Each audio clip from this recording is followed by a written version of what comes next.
We ready? Okay. Alright. Is the red dot on? Yes, sir. Alright, cool. Alright.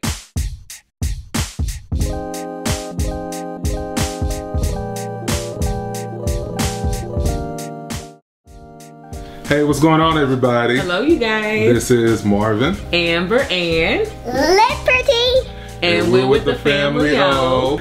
Hey y'all, we wanted to just do a quick video for you guys, just talking about, you know, if you've watched our previous videos, you know that we've recently relocated to Atlanta, Georgia, and we have been in an Airbnb for the last month. So we wanted to talk about our Airbnb survival tips that we wanted to share with you guys. So come along. All right, let's get started. Many of you may not know what an Airbnb stands for, but a B&B stands for a bed and breakfast. So it's called Air, Bed and Breakfast. I don't know what the air part means specifically, but basically we're staying in somebody's house. Yeah, we're in their basement apartment. We're in their basement apartment. So you may or may not know, if this is your first video, please watch some of our other videos to kind of see where we're at with things. But we recently moved to Atlanta, Georgia. We are actually building a home out here in Atlanta. Our second home. This is our second home. We've moved from Texas to Atlanta, and so our home's not going to be ready for a couple of months, and we had some decisions to make. We did. So we did the math, we crunched the numbers, and because we have a very short period of time, it didn't make any sense to, you know, go get an apartment or anything like that. So we decided to do an Airbnb. So you guys, this is not our first time staying in an Airbnb. We actually stayed in one the trip prior to us actually relocating here, and then years ago when we went to New York, we stayed at one. So we never really thought about like, oh, this is an option until we kind of, like Babe was saying, you know, we didn't want anything to hit our credit, seeing that we're in the process of getting our second home. And then also we did look at a few home rentals, but we really wanted something that was already furnished. Exactly. And when we found this apartment, it was a really good rate, then we were like, okay, let's give it a try. And it's been such a blessing. We're thankful to have a roof over our head, you know, but it has been a bit challenging. It's been difficult. I think, you know, being you know, kind of unstable, because we're not going to be in the particular Airbnb that we're in now. We're not going to be here for our entire time. So we're gonna be here for another month or so, and then we're gonna have to go to another Airbnb, another person's place.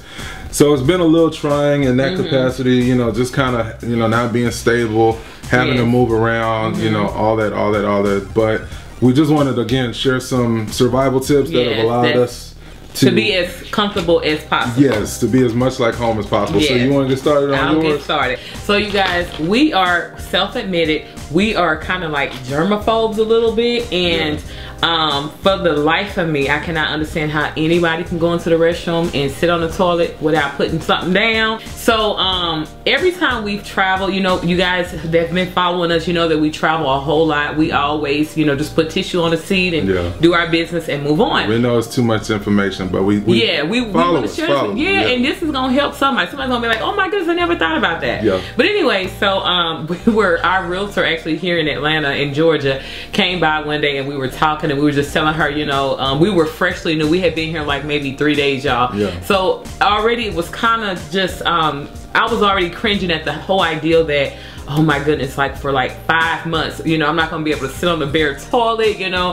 Libby, you know, every time Libby goes to the restroom, it's the same thing, you know, we have to, you know, lay it down for her and everything like that. And so our realtor was talking about, you know, getting an actual, you know, a toilet seat. She suggested changing out the toilet seat. And we in somebody else's house. We were like, well, that's a possibility, but then we were like, you know, that's kind of too much trouble. And then my babe thought about it. He said, why don't we get like the toilet seats that they have, like the toilet seat covers. I'm sorry, thanks babe. That they have, you know, in like regular restaurants and movie theaters and stuff like that, and just order some and put them on and start using them. And I didn't know where we could find them, but you know, everything is on Amazon. Exactly. So that's where we found them. So we just want to share this with you guys. These are the toilet seat covers, and you guys, they are so efficient. They literally work just like they do out in public. We got 1,000 of these. Yes, I'm gonna pull one out. And they were like $15 for 1,000. Very inexpensive.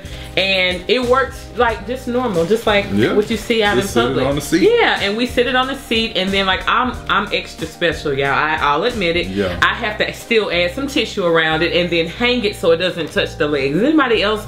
Are you guys feeling me, or am I just like too much? I don't know. You are. Yeah, I'm too much, just a little bit. Okay, well I'm sorry, y'all. I just can't do it. But anyway. At least we're saving tissue. We're saving tissue. Definitely saying by using these. Exactly, you guys. And these work, I mean, just perfectly. And I told babe, I'm like, duh, why haven't we done this all this time when we traveled? We didn't think about it. Yeah, we didn't think about it. So now we've decided that now, you know, once we start traveling and stuff again, we'll just bring some with us in our luggage. So this is the first thing that you want when you are in an Airbnb, even when you're just traveling in general, you want to have some toilet seat covers. And the next thing that I want to talk about is, hold on, a blender to make smoothies and juices and stuff like that. As we talk about, you know, if you follow us on Instagram, you know this. We're always preaching, you know, health is wealth, you know, living your best life now, all that good stuff. And so we have a Ninja blender, like a really good one, a Ninja Auto IQ is what we normally use.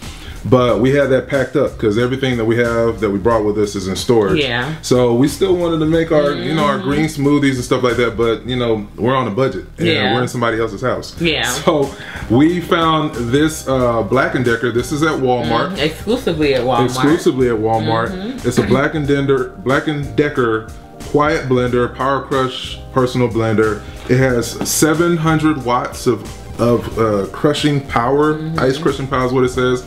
Obviously, it's not a Vitamix. It's not a NutriBullet. It's not any of that. But it is $30. So the fact that we're still able to make our smoothies, and it actually makes a really smooth smoothie. It does. It was really good. Babe made one for us the other day, and it was really good and creamy. And we had spinach in it, and that's a big deal. You know, when you're using blenders, you know, if you go the cheap route, you know, a lot of times you'll taste little pieces of spinach and stuff, but this actually blends it to a very, very smooth consistency. So if you don't have the money to buy a Vitamix or NutriBullet or Nutri Ninja like we did, this is actually a really good option for $30. So we've been making our smoothies, you know, still been able to do that, and that's been dope. Yeah, it's been really dope. I agree. So that's our second survival kit that we had. All right, so moving on to the next thing, you guys, is we have right here a blow-up bed, a kid travel size bed, and this is Liberty. And you guys, the reason why we chose to get this was because for one, we wanted to live to be a little bit comfortable. Now right now you see that let me move this over a little bit. Right now, as you can see, we are sitting on the couch. This is actually a sleeper sofa. But first of all, we really didn't feel comfortable pulling it out. We didn't want to break anything, mess anything up. We was like, even though, you know, the owner told us we could use it, but we were like, we don't know about that. And then the whole idea of pulling it out and putting it back up every day, you know, we just, you know, this is not our place, and we wanted to keep things copacetic. So anyway, we were at Walmart again, and we saw this bed, and it's for 3 to 6 year olds. Let me see. I thought it had something on here as far as the weight. I don't think it. Oh, it has the inches. That's what it is.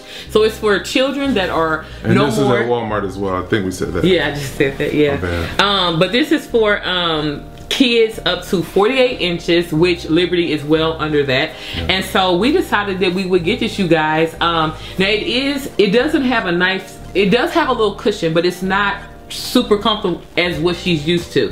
So what we did was we got a padding, a blanket, and we padded it, and then we put a sheet over it so it gives her a nice little cushion. She has her normal pillow, her normal cover that she uses to sleep with, and it works perfectly. And what's really good about this is that when we're done with it every day, which you guys can't see, but we maybe we'll take a picture and include it in the video. We just put you said baby, we just put it, you guys, right behind this chair over in the corner that I'm looking at, and it's out of the way. And it basically allows us to, because in this particular Airbnb, the bedroom, you know, we don't want this is specifically if you got kids with you. But you know, you don't want your kids crawling in bed with you every night, you know. I want some mommy and dad time. I'm crawling in bed. So and so by having that alternative where they can sleep and still feel comfortable, you know, we keep it in our room sometimes. But the next Airbnb that we go to may not have a sleeper sofa set up, or we may not want to. So we're like, you know what, let's just be proactive. Yes. We have a blow-up bed. Everywhere we go, we could just deflate it and inflate it back up. It's really durable. Yeah. And, you know, we have a bed for Liv. Yeah, and it was inexpensive. I think we paid, I want to say we paid $40, like 30 or 40 bucks. 30 or $40. It wasn't a whole lot. I don't exactly remember. And also, you guys, as many of you know, with the building of our home, we sold most of our furniture. Sold everything. Yeah, we sold mainly everything. We did. When we move into our next home, we'll be able to use this converter bed right here or not converter bed. We'll be able to use this blow-up bed for Liv until we get her a new bed. Yep. Another thing that I think you really need in an Airbnb in order to survive is this little black hockey puck looking thing called a Chromecast.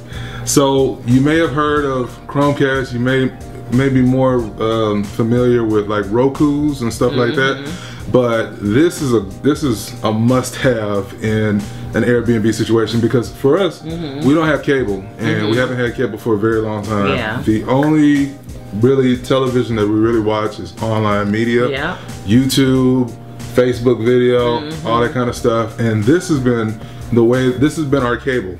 And it was a one-time charge of $35, and anything that we watch on our phones, we can stream it to our TV through this little thing right here. So in our Airbnb, it has Wi-Fi, so all we needed to do to set our same Chromecast we had from home was just connect this to the Airbnb Wi-Fi, and now we're able to keep caught up with our Netflix. That's right. Hulu, YouTube, all that good stuff. So this is definitely a major key. I couldn't agree more, my love. Yes, you have to have this. Okay, so the next thing, you guys, which we feel is an essential, is I'm gonna go ahead and pull one off because I have it on right now. You guys, are flip-flops, or I call these my shower shoes.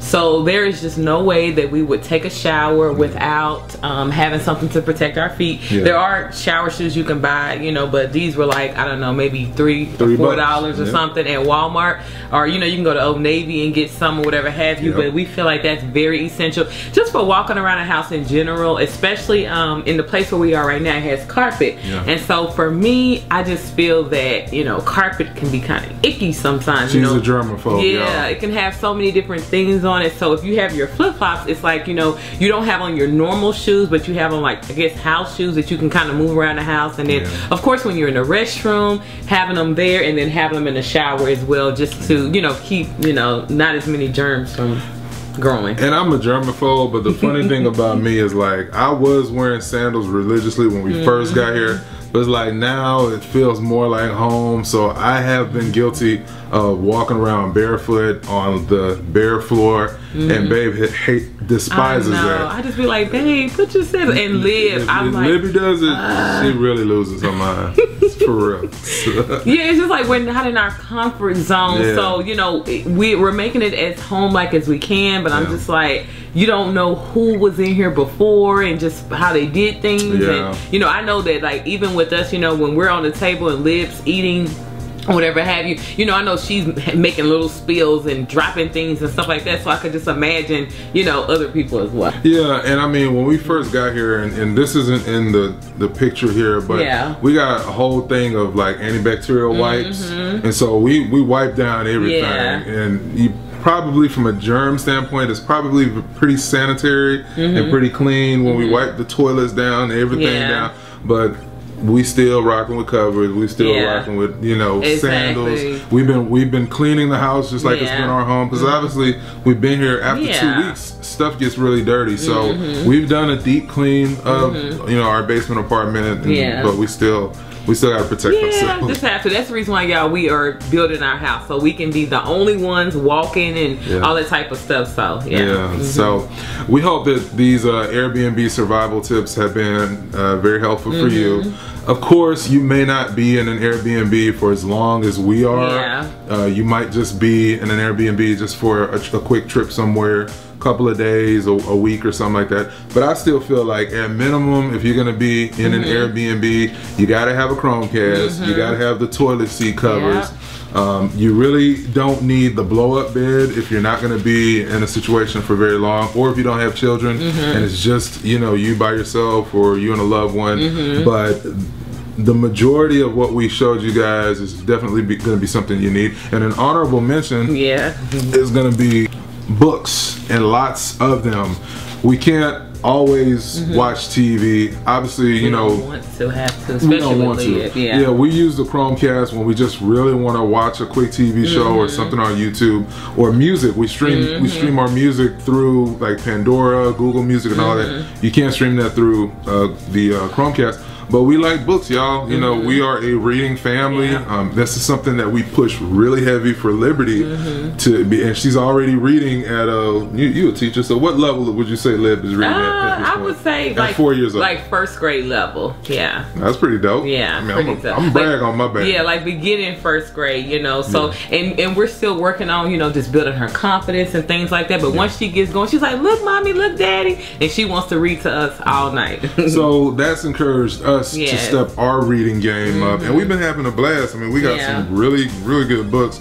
This was actually here in the Airbnb, but God's Not Dead. That's a really good book.